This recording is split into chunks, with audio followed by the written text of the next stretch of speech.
good morning po mga kapanalo. Kumusta kayo at kumusta rin ako? Ako okay lang po. Kayo po, kumusta? Nandito po kami ngayon sa Batangas. Naimbitahan yung boss ko dito sa Mega Factoring Center groundbreaking sa Batangas. Dito po itatayo yung bagong pagawaan ng Mega Sardines sa Santo Tomas, Batangas.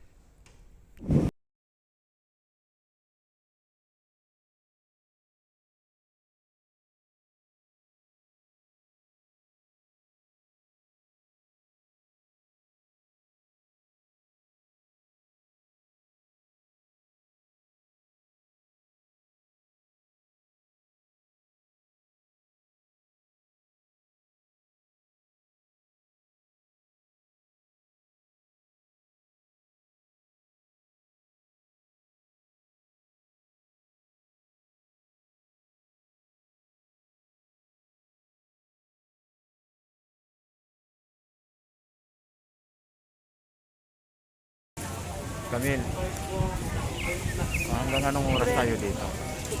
Ha? Hanggang anong oras tayo dito? 12. Until, Ay. ah, nandito kami mga kapanalo sa Santo Tomas. Uy, nasa kapanalo na ako, ano. Tagal ko na pong gusto magpakita dito.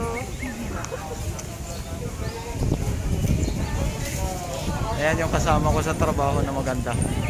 Ako? Yes. Obviously, everybody here knows what we're celebrating to you today.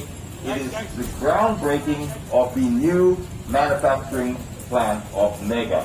Also, it is to celebrate 45 years in business. Can we start with a round of applause? Thank you very much. Always a big vibe to get things started. Okay, so we also know that as part of Mega's corporate culture, it's the malasakit culture. This is 45 years ingrained into the corporate culture, and we're celebrating a lot of that today because even while the lockdown is happening, people were suffering. We list Michelle Q. Lim Chan, Chief Operating Officer, please. We also have Mr. Marvin Q. Lim, Chief Growth and Development Officer. And the ultimate man behind Mega Global, the President and CEO, Mr. William Q. Lim. Okay, forgive me if I announce names of people who are not here because with the masks we tend to all look alike, so it's hard to sort of see. But I would like to honor Vice Governor Mark. Is he here? Yeah, Mark Lavisa. He's coming, okay. I just thought he might be one of the masked few over there. But with Mark Naman, with Vice Gov, it's easy because of the hat. He usually walks around with his hat. But when he comes over here, we'll greet him again, as well as the Batangas City Mayor. Here's our Batangas City Mayor here with us right now. On the way as well, we will also greet her as well. I do see Department of Trade and Industry Secretary, of course, Mon Lopez, and Undersecretary Ruth. Yes, Undersecretary Ruth. Thank you very much for joining us today to discuss about why we're here today.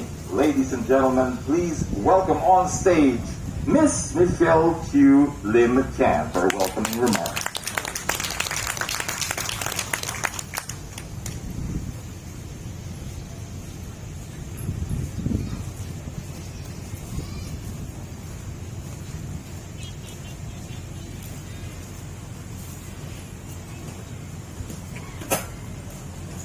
Everyone, it means so much that you are here today to celebrate this momentous celebration with us.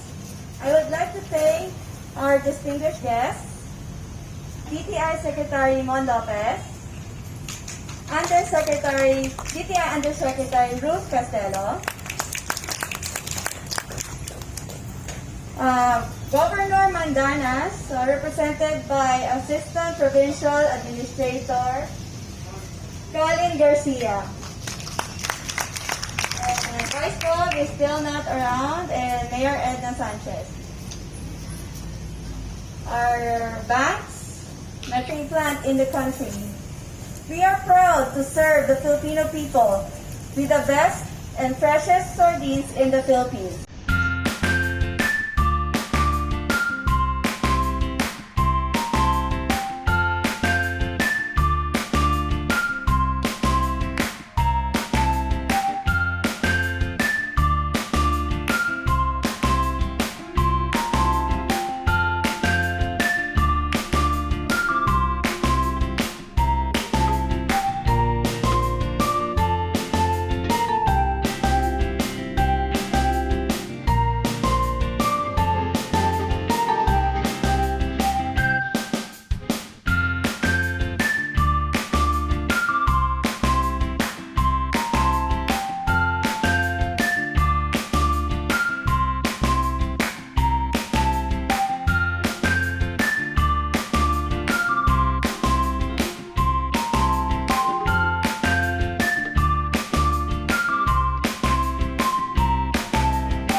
mula sa barko hanggang sa lata. I think something like that. At talagang canning it fresh. Tumatak sa aking pag-iisip. I mean, it's even your ad with the previous endorser still is remembered by many manufacturers, as you know, working closely with your family, especially Marvin here, and truly we'd like to thank you for all your support to government programs, keeping prices really low and in favor of the consumers, joining us in the campaign to very good consumer or SRP compliance, especially before we are part of the SRP system, but still continuing your innovation and really helping a lot of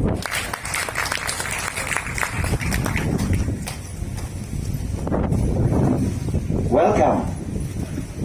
Yun na lang masasabi ko. Kasi sabi ni James, one word. I wanted to stand here and do a monologue or, as politicians, we love to hold the mic and speak our heart out. But kidding aside, thank you very much, Uncle William, Auntie Mary Lou, to the Chu Lim family for having us here. I'd like to thank Michelle for your warm welcome. We also would like to welcome your whole family, your husband. Marvin, thank you very much for this wonderful invitation.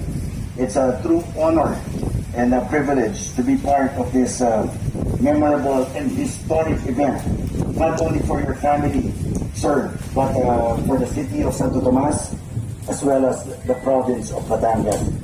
I would also like to nice po magbigay po kay Secretary Mon Lopez, Estero, of the Department of Trade and Industry. Hindi po na itatanong, ako po ay parang anak na rin ng DTI because my father, Conrad, was a former governor of the Board of Investments. Kaya halos lumaki na rin po ako sa daigdig ng DTI. And thank you very much for your great service, not only for Batangas, but for the rest of the country.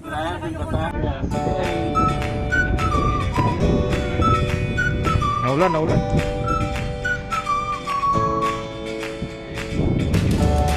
Next section.